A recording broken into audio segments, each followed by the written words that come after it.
30 new Supreme Court judges sworn in to replace dismissed judges.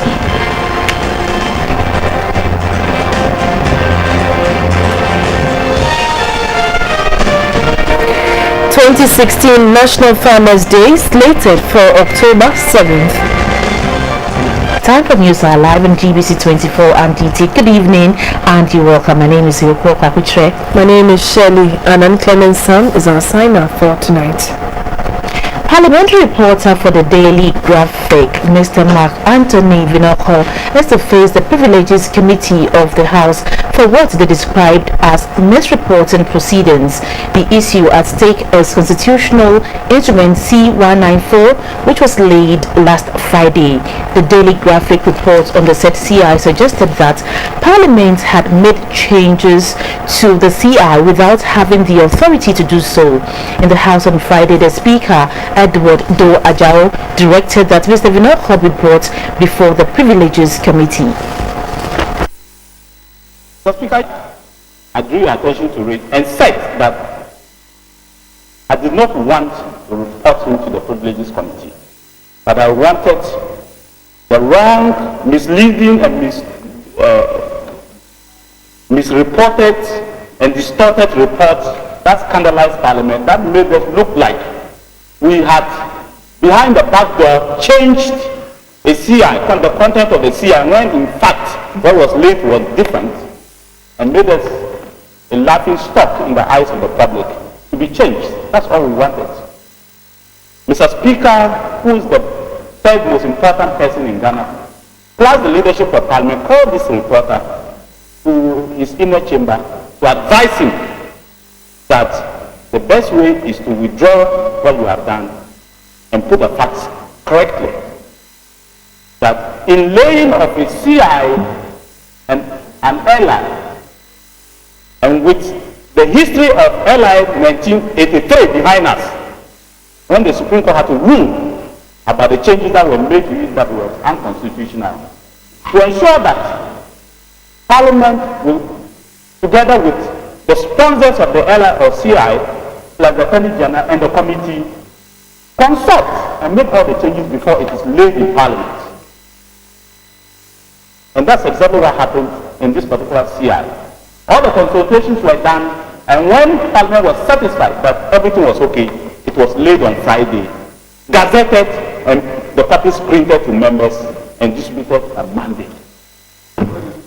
This reporter claimed that he has a copy of what was laid on Friday and that the content for some reason changed on Monday. Mr. Speaker called him, we advised him, but from his demeanor, he really didn't show remorse, as some people pointed out. We gave him the benefit of the doubt. And Mr. Speaker, what he has written here is even worse than what was written yesterday. I agree perfectly with my colleague, Deputy Minority Leader, that this is a very serious matter and we must take it very seriously.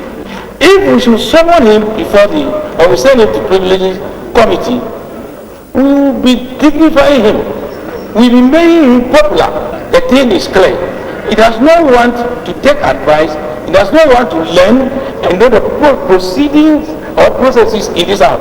Therefore, he may not be fit to continue to be a reporter in this house. I'm referring Mark Anthony Vinoko to the Privileges Committee to go into this matter. Meanwhile, I direct by his accreditation to this house. Now should be withdrawn forthwith. And Graphic may replace him with any other person. 13 new High Court judges were sworn in at a ceremony in Accra on Friday. They are to replace those who were removed from the bench following the judicial bribery scandal. They are made up of 5 women and 8 men. The Chief Justice Georgina Wood administered the oath to the new Superior Court judges who swore the oath of allegiance, judicial oath and oath of secrecy. A Supreme Court Judge, Justice Sufai Kufu, reminded the new Supreme Court judges to uphold the highest level of integrity, be independent and comply with the ethics of the profession. The judges were asked to always remember the oath taken to defend and protect the law at all times. On the second lap of its Greater Accra campaign tour, the All People's Congress ACP went to Ashaman and Ningo Prampram, where it opened constituency offices. The flag bearer, Mr. Hassan Ayariga, told the people of these areas that the ACP has what it takes to provide Ghana with a better leadership. The All People's Congress APC started its second Greater Accra regional campaign from Ashaiman. Activities at the Ashaiman market came to a standstill when the APC campaign team got there.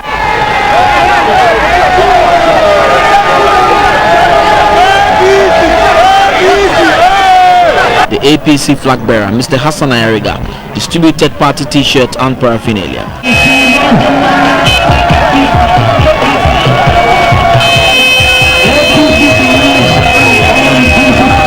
Officials of the party told the crowd they were in Ashaiman to introduce the APC and its parliamentary candidate to them and seek the blessings of the chiefs and elders of the area as the party joined the race to the presidency.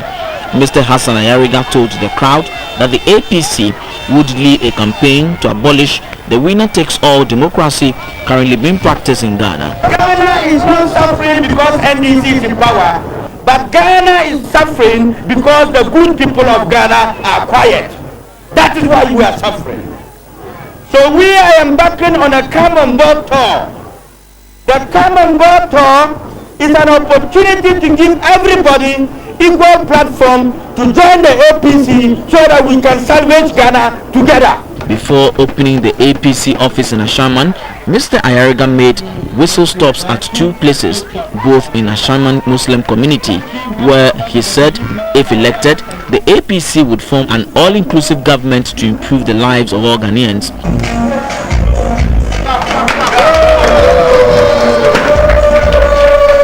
Mr. Ayariga reiterated that the APC has offices in over 220 constituencies and 10 regional offices. The campaign team also called on the chief of Ashaman, Ni Anan Ajo, to seek the support of the traditional council. A second office was opened at Mataheko in Ningo Prampram district. Here, the APC flag bearer remarked that an APC government would modify the country's educational curriculum to ensure that schools in the country produce graduates with entrepreneurial skills. Former President John Ajekun Kufuor has officially introduced the NPP's 2016 presidential candidate Nana Akufo-Addo to the Asante Hene, Otumfuo Setutu and the Asanteman Traditional Council at the Menchia Palace in Kumasi. This formed part of Nana Addo's campaign tour of the Ashanti region. Mr. Kufuor appealed to the chiefs to offer Nana Addo the same support he received during his tenure as President of Ghana. On the campaign, former President Kufuor asked all to vote for Nana Akufo-Addo since he is the only candidate to continue with the projects and policies started during his administration. Also at the Menchia Palace with Nana Addo was the National Vice Chairman of the NPP, Mr. Frederick Fredua Anto, some MPs and former Ministers of State, including Mr. S.K. Boafo, former Minister of Chieftaincy and Traditional Affairs. The Asante-Hene Otumfuo Setutu asked the NPP's flag bearer to commit to the peace of the country before, during and after the elections. He said even though chiefs are barred from active partisan politics, they have a role to play in the country's socio-economic development. He wished Nana Akufo-Addo and the NPP well in their attempt to win power. He called for unity of purpose and goodwill among the rank and file of the party. On his part, Nana Akufo-Addo promised to complete all the projects started by the Kufuor government. These include the Bankra Inland Port, Sofo Line Interchange, and also strengthen the NHIS. He noted that the collapse of many industries such as the Kumasi Brewery Limited, timber companies and the Grains Development Board that made the Ashanti region an economic hub of Ghana in the past has seriously affected the nation's fortunes and overall economy. He therefore promised to give attention to making the Ashanti region economically vibrant. One of the strategies is to revive the cocoa and agriculture sector. He later went through the Bantama High Street, again through Pampanso, the Central Prisons, PZ's, Central Market, and the Roman Hill commercial areas, where he was met by teeming supporters, bringing all activities to a temporary halt, with everyone wanting to catch a glimpse of the MPP from there. All is set for Saturday's by-election in the Betifi constituency of the Eastern region. The by-election follows the death in May this year of Peter Pepra, the new Patriotic Party Member of Parliament for Betifi. The by-election is taking place just months ahead of the November general elections. This year's National Farmers' Day will come on the 7th of October 2016 at Kintampo in the Bunafu region. The annual event, which is usually celebrated in December, is being moved forward because of the proposed elections in November. This year, more than 90 farmers will receive national awards at the event with the theme Agriculture, a business response to economic growth. Many farmers look forward to the National Farmers' Day at the end of a year of hard work. This is when the nation says I call to its deserving agriculturalists through whose hard work the nation is fed. The agriculture sector, arguably the backbone of the economy, employs over 40% of the total population, both in the formal and informal sector. This year's theme focuses on the need for a public-private partnership to boost the sector. The clarion call is to the private sector to partner government to substantially invest in the agriculture sector. This will provide the needed support for the hard-working farmers to improve upon their performance to enable them speed up the growth and development of agriculture sector and contribute their quota to Ghana's GDP. According to the Deputy Chief of Staff, Johnny Osei Kofi, a thriving agric sector secures the food requirement of the country, and for this reason, the government continues to explore ways of improving the sector. Collaboration with the World Bank has resulted in the Ghana Commercial Agriculture Project, which is to improve the investment climate for agribusiness and develop public-private partnerships aimed at increasing on-farm productivity and value addition in selected value chain. The planning committee says new categories will be introduced this year. The overall best farmer wins a 3-bedroom house at a location of choice, including other prizes. The Food and Agriculture Organization, at the launch of the occasion for this year, honored the National Best Farmer for 2015, Ibrahim Musa, with a medal. 3 fishing communities in the western region, Ejambra, Miamia and Aketeche, have received items including aluminium trays and basins and grills to help improve on their trade and livelihood. Making the donation, the wife of the Vice President, Mrs. Matilda Emisata, reminded the people not to mar the peace in the country with intemperate language. Theodora Amedeto reports. All districts in the Western region have benefited from the benevolent act of the wife of the Vice President, Mrs. Matilda Imsa Arthur, especially in the areas of education and health over the years. Her visit this time was to support the people of Ijambra, Mimia and Akitechi, predominantly fishing communities in the Ahanta West district of the Western region. At Ijambra, she presented aluminium trays and basins, grills, stoves, gas cylinders and accessories. She next visited Miemia, a town described as the neatest fishing community in the Ahanta West district. Her last stop was at Akitechi, also in the Ahanta West district of the Western region, for a similar donation. The people of the towns were grateful for the kind gesture. The regents of Princess Town and Akitechi, however, put some of their concerns across. My small request from you as follows. Princess Akitechi to Abra Junction, our sea defense, and also because that's when there is many of fish, there is no place to store some of them. So you need coastal. You have already started the chief compound. It's under construction, but not complete.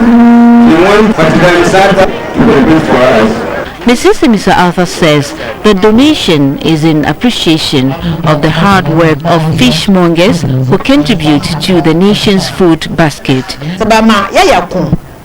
Na yemva ngogdana ya mai every yenga ke kamela nda kamele evalu kamele ajomlo ni meti ekwa yekura yema ninyanichi mo kana oba yenyan etba mi ekon osanka ye ne a ovi kribie to mo edwe nena te aga ne meti a mo ora na yen ayo bi yen aye bi ani aye na so yakani ahan She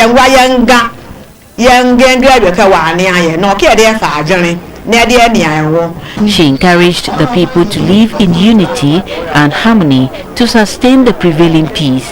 Theodora Medeto, GBC24, Western Region. Three students who became unconscious after inhaling smoke during yesterday's fire at the Northern School of Business Senior High School have regained consciousness. Others who sustained minor injuries have also received medical attention. Fire yesterday gutted the boys' dormitory of the school and destroyed all the students' belongings beyond recognition. Items destroyed included student mattresses, stationery, chop boxes, beds, and unspecified amounts of money. The assistant headmaster of the school, Douglas Yakubu, who spoke to Radio Ghana, described the incident as a big blow to the school. The cause of the fire is unknown, but eyewitnesses suspect it could be as a result of an electric fault. He said the school authorities are making arrangements to accommodate the students to enable them to write their end-of-term examination. He also said students who were traumatized following the incident will also be rehabilitated. The affected students appealed to the Ghana Education Service to come to their aid by providing them with some relief items.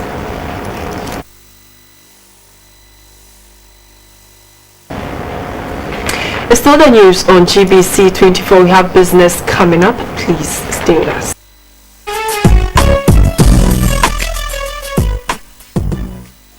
Hello, good evening and welcome. It's the last working day of the week and we bring you some business updates. I am Dorothy Ajamai. The Monetary Policy Committee of the Bank of Ghana is meeting to review developments in the economy. The meeting will conclude with a press conference on Monday to announce the decision of the MPC on the appropriate positioning of the bank's policy, giving a 0.5 decline in inflation rate and a relatively stable Ghana cedi. Experts predict the central bank will either maintain or reduce the policy rate, which was maintained at 26%. The policy rate is the rate at which the central banks lend to commercial banks. An increase means a rise in interest rate while the converse is true.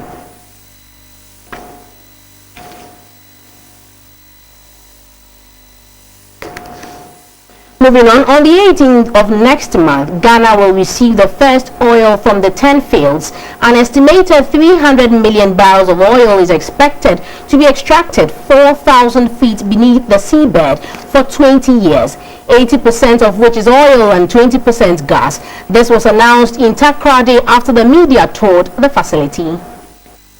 The 10th project refers to the three fields, Treneboa, Enyenra and Ntomi, and lies about 60 kilometers off the coast of Ghana's western region and 96 miles from Takoradi. The full field development will consist of about 24 wells in total, a mixture of water injection, gas injection and production wells. For a start, 10 wells will be required and these have already been drilled. A floating production, storage and offloading vessels FPSO has been anchored over the fields with a significant amount of subsea production equipment installed on the seabed. Flow lines connect the subsea equipment of the FPSO and carry fluids and hydrocarbons to and from the vessel. The 10th project is expected to produce about 300 million barrels of oil and will last for 20 years. Interacting with the media, the manager of the 10 fields, Graham Stephen Guy, said the facility has 3 generators on board to generate 27 megawatts of power a day. Mr. Guy said the turret of FPSO Professor John Evans Atamels is much bigger than the FPSO Kwame Nkrumah. He added that as a country, they have the capacity to handle any unforeseen emergency in case of a spillage. The oil industry rivals the aviation industry in terms of safety. You would have seen the level of monitoring that, for example, exists on the FPSO in the control room. So safety is a key item. A lot is taken into consideration in terms of safety. Okay, we have a lot of safety people. We have safety protocols. We have a safety management system, all to ensure that if there is an issue, it will be taken care of well. Anadarko Petroleum Corporation 17%, Ghana National Petroleum Corporation 15% and Petro SA 3.81%. Delivery of the scope of work for building the FPSO has spanned across a number of countries with work carried out in Austin, Texas, Singapore, Ghana and parts of Europe.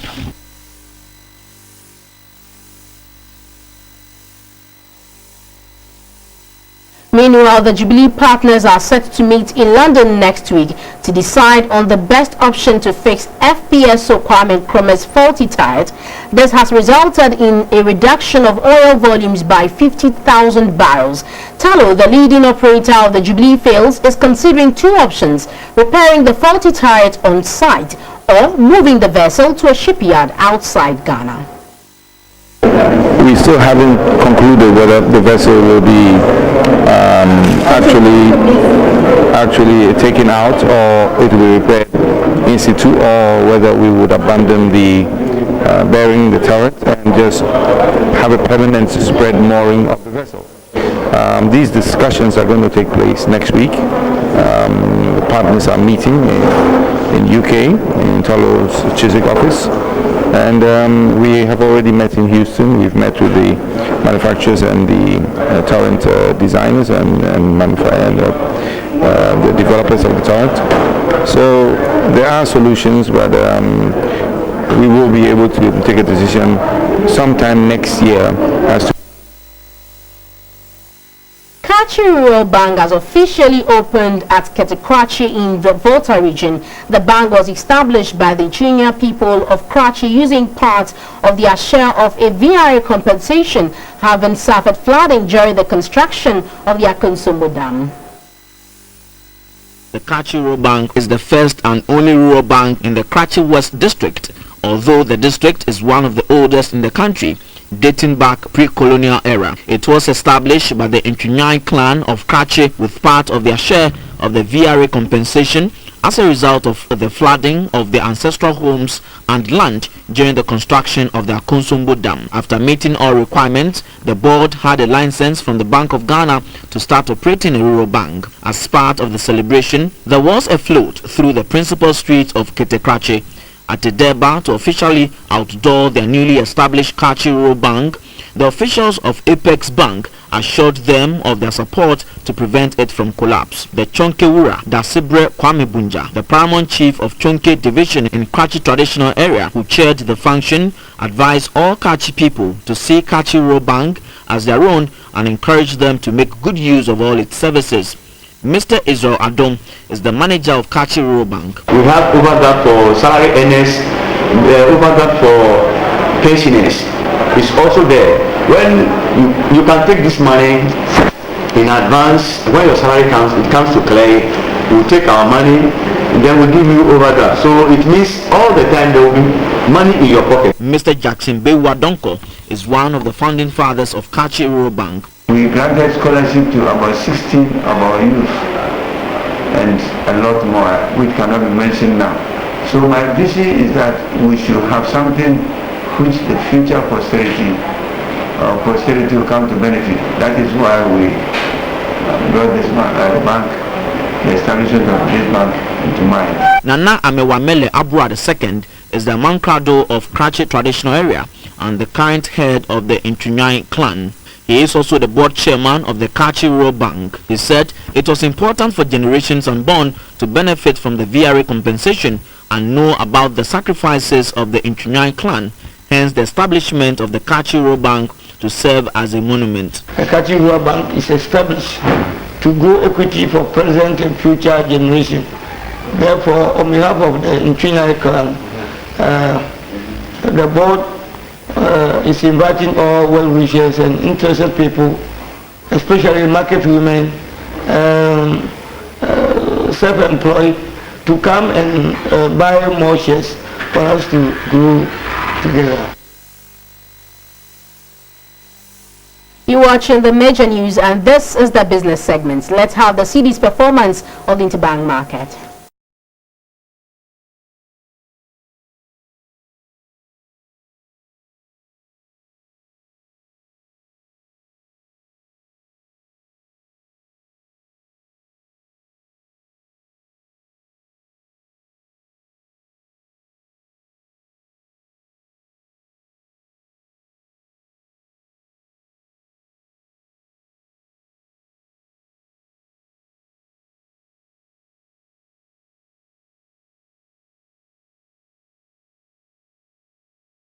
And now the prices of some commodities on the international market.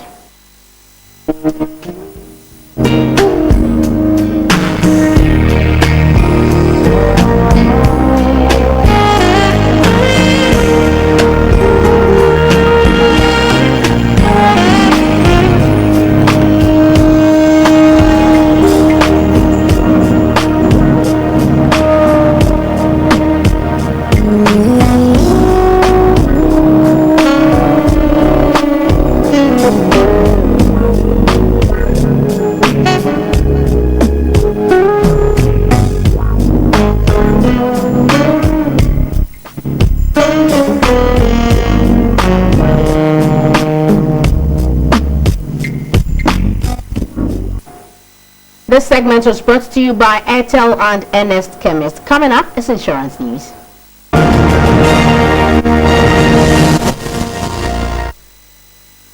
Insurance experts say insurance companies can adopt robust IT platforms to increase insurance penetration in the country. Speaking to GBC24, the chief executive of Enterprise Group, Mr. Kelly Gajakpo, said with a solid IT platform, insurance companies can reach all sectors of the economy, especially the informal sector, to increase financial inclusion. Another thing to do is to educate players in the informal sector on the need to insure their property.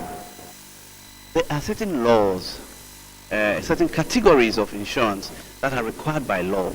And I think that it behooves not only the industry as in companies like Enterprise, but it also behooves all the other participants in the industry, including the regulator, to pretty much enforce those laws, because sometimes it's a matter of choice, but other times it's also a matter of the law. So we have a platform on which our clients and prospective clients can go and begin to interact and transact with us. But yes, you're right, more has to be done. In this day and age of mobile telephony, I think that it only makes sense, particularly for what we call the informal sector penetration to be effective. We need to see more and more of that. The insurance news was brought to you by SIC Live. We have more news coming up. Please do stay.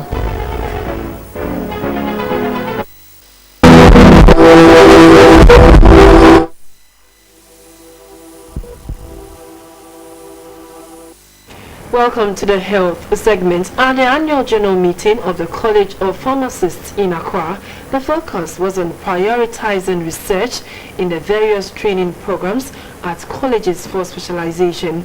This is believed would help flush fake drugs from the market. At the meeting, new fellows were inducted into college. Fake drugs on the market remains a problem, especially in the developing world, and Ghana is no exception. Most of the antibiotics being used to treat infections in people are becoming less efficacious, and the College of Pharmacy says there is the need to emphasize on research in its training program. The founding rector of the College of Physicians and Surgeons, Professor Paul Nyame, said it is ideal to encourage research centers at Noguchi, Navrongo, Kintampo and Hohoi to work hand in hand with the College of Pharmacists. Research is a highly valued aspect of academic and professional excellence. The colleges for specialization need to ensure that their training programs and subsequent practice of their graduates enable them to do meaningful research to answer some of the major problems in the health sector. The Minister for Health, Mr. Alex Egbefi, encouraged fellows to team up with the college to initiate research and policy initiation programs to help revive the health sector. I want to encourage foundation fellows and those that are to be inducted today to support the college to succeed. The honor done you by the council of the college should not be taken for granted.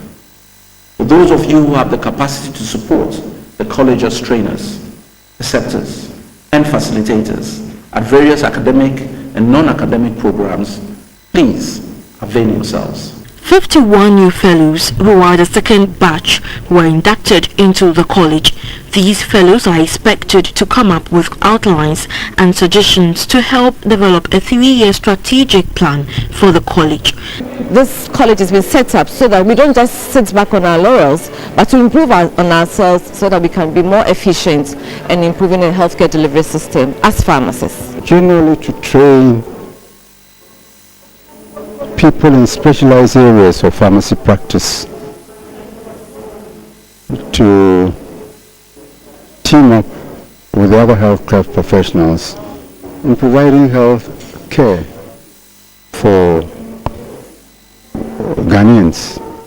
That is what we're set up to do. The first batch of graduates from the college have begun their clinical pharmacy residency programs at the Kolebu, Konfanochi and Tamale teaching hospitals and the Ministry of Health Directorate of Procurement. The college promotes continuous professional development in pharmacy and promotes research in pharmaceutical practice and related disciplines. A mentally ill woman known as Mary, currently receiving treatment at the Accra Psychiatric Hospital, is in search of her family. She says she has lost contact with her family members. It is believed she comes from Kwewu and has a son who lives abroad. Accra Psychiatric Hospital, where she has been on admission since 16th February 2016, Mary Ortina has been receiving treatment at the female ward F. According to Mr. Kwame Ejepon Intra, who rescued her, she slept in front of his house at Dansomai. He personally took her to the Accra Psychiatric Hospital with the assistance of the Dansomai police in February 2016 and has assumed responsibility for her since then. She had previously lived with one Amabushia at Osu but left when her host traveled. Mr. Ejepon Intra said Mary cannot remember details about herself. She always talked fondly about her son and is eager to see him. Her condition has since improved. Anyone with information about her family should call 020-257-1919 or 024-623-5394. 500 students of the Winneba Community Nursing Training College have received training in riding motorbikes and on safety measures on roads. This is to help them with easy access to hard-to-reach communities. The Winneba Community Nursing Training College is a public tertiary health institution in the central region of Ghana. The college is in the Efutu Municipal Assembly. The deplorable nature of roads in the community is a major challenge to healthcare delivery. In an effort to ensure that healthcare is available in hard-to-reach areas, authorities of the Winneba Community Nursing School have trained students on how to safely ride motorbikes. About 500 final year students took part in the training. It also presented the student nurses the opportunity to learn about adhering to safety measures on our roads. The instructor was Mr. Reisner Ejay. The principal of the Winneba Nursing School, Madame Mini Okai, said the deplorable nature of the roads has necessitated the training. She appealed to stakeholders to support the initiative in order to facilitate healthcare delivery in all communities. We think it's so great to have it before you go out of the school. So I'm so grateful that you've also embraced it. You've also tried as much as possible to catch up with the nitty-gritties of what you must know. We had some few injuries here and there, but I would say that those are some of the things that we just couldn't avoid, because there are always risks when it comes to training. The Regional Deputy Director of the Ghana Health Service, Mr. Lucio Derry, urged the community nurses to work efficiently in spite of the numerous challenges that confront them. We are working with 85% of the population in the whole country located in that community or that area. Then if you are able to work with them and address their health needs, are you getting it? Then of course you are going to make the biggest of impact on the total health of the total population. The Regional Transport Officer of the Ghana Health Service, Mr. Joseph Grant Abam, commended the school authorities for organizing the training. Certificates on road safety would be presented to the students who took part in the training. 6 students received awards. Ben Bepatience was the female best rider and Elvis Adai was adjudged the male best rider.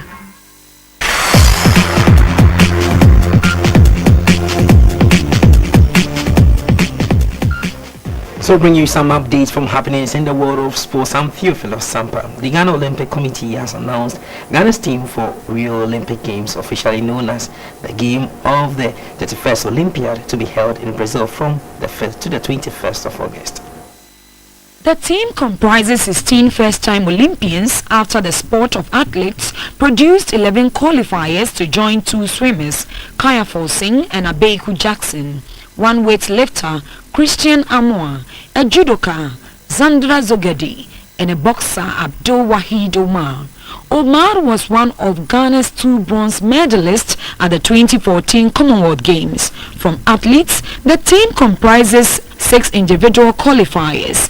Flings Owuswe Japan for 100 meters, Janet Amponsa 200 meters, John Ampoma javelin, Emmanuel Dasso 200 meters, Alex Amankwa 800 meters and Sean Safu Inchi 100 meters, and the 15th placed women's 4x100 meter relay team to be selected swimming, Kaya Forsing and Abeku Jackson, weightlifting, Christian Amoa, judo, Zandra Zogedi, boxing, Abdul Wahid Omar, athletics, Flings Owusu Ejapon, Janet Amponsa, John Ampoma, Emmanuel Dasso, Alex Amankwa, Sean Safu Inchi. Women's 4x100 meter relay, Jima Echampon, Gema Echampon, Beatrice Jaman, Dorcas Jima, Persis William Mensah, and Ekia Obeng Akrofi. The first Beach Soccer Unity Cup Championship is set for tomorrow. The jerseys to be used for the 2-day championship has been presented to the teams. The Beach Soccer Arena in La will come live when the best beach soccer teams from the Greater Accra, Western, Central and Volta regions battle for the ultimate trophy at stake. The aim of the tournament is to preach peace ahead of the upcoming general elections. Ahead of kickoff, the arena is being put in shape. Officials and some players embarked on a massive cleanup exercise. Officials from Santa Cula, Dando Cosmetics and Puma presented items to the teams. We are here to support the youth, and I think one of their themes for this particular beach soccer is to promote peace and unity. So looking at the election here, I think it's a very good idea, trying to preach that amongst the youth. The president of the Ghana Beach Soccer Association, Yarapo Fankra, called for a massive turnout. We're looking at the long-term relationship, so it's very important that we have a good event this weekend. Sanitation, Jama, music, culture, everything is mixed in, so we're very hopeful that we'll have a good event. A special guest of honor will be the chief executive of the Accra Metropolitan Assembly MA and the Youth and Sports Minister. The National Women's Football League enters match day 11 this weekend. Here are the fixtures. At the Indom Stadium, Bafana ladies will lock horns with lady strikers. At the Sipon Sports Stadium, defending champions Azakes ladies face soccer intellectuals. At the Tesano Police Park, police ladies will face immigration. And at the Nungwa Maritime University Park, Halifax welcomes Samra ladies. In the Northern Zone, it's on the Amel Park, Etampim Dakuma versus Fabulous Ladies. Tamale Sports Stadium, Northern ladies welcome Lepo ladies. At Wa, Real Upper ladies will face Subai Golden ladies. And at the Prempeh College Park, Ashtown ladies tackles Prisons ladies. That's all for sports.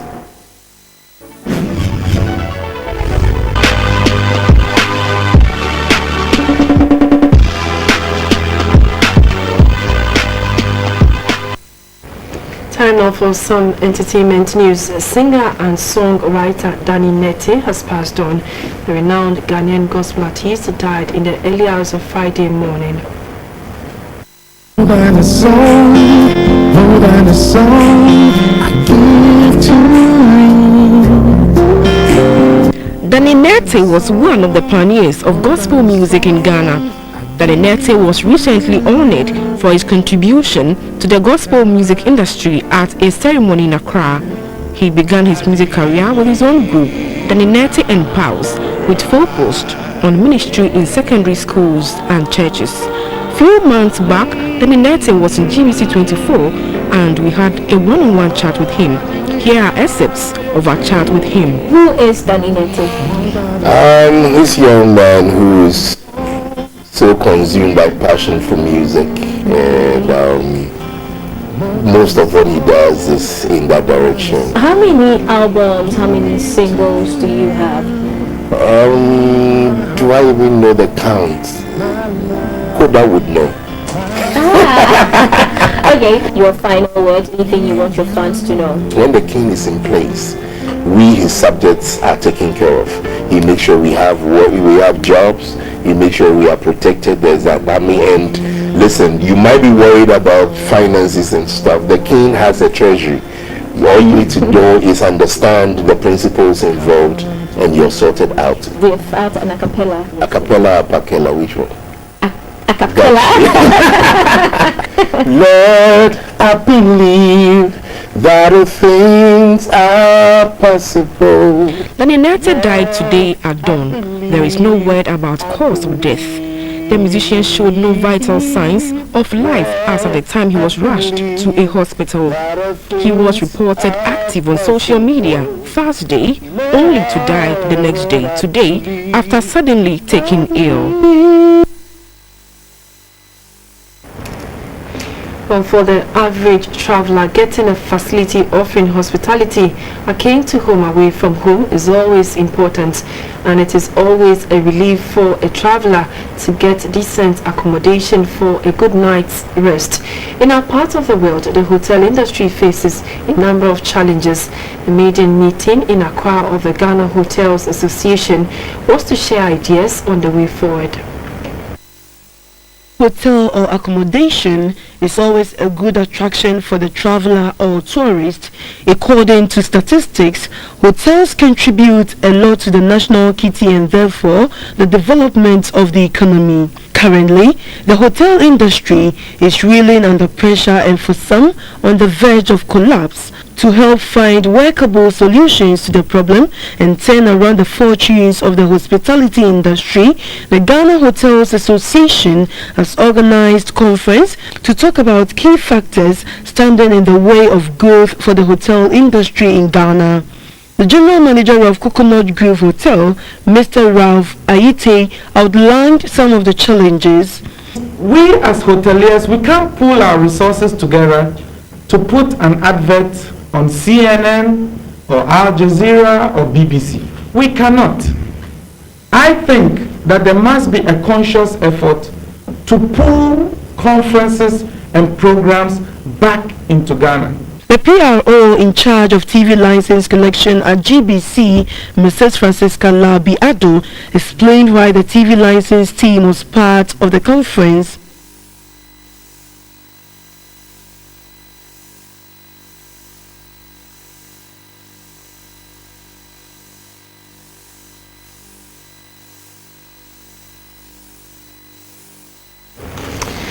Well, before we go, look once again at the headlines. 30 new Supreme Court judges have been sworn in to replace those removed from the bench following the judicial bribery scandal. They are made up of 5 women and 8 men.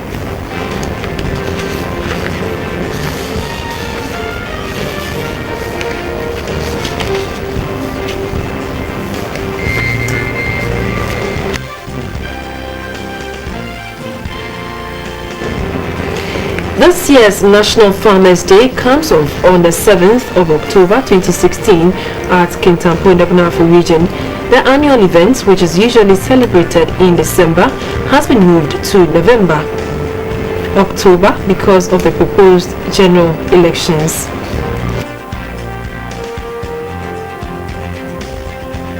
That's all for now. Thank you for watching. Good evening.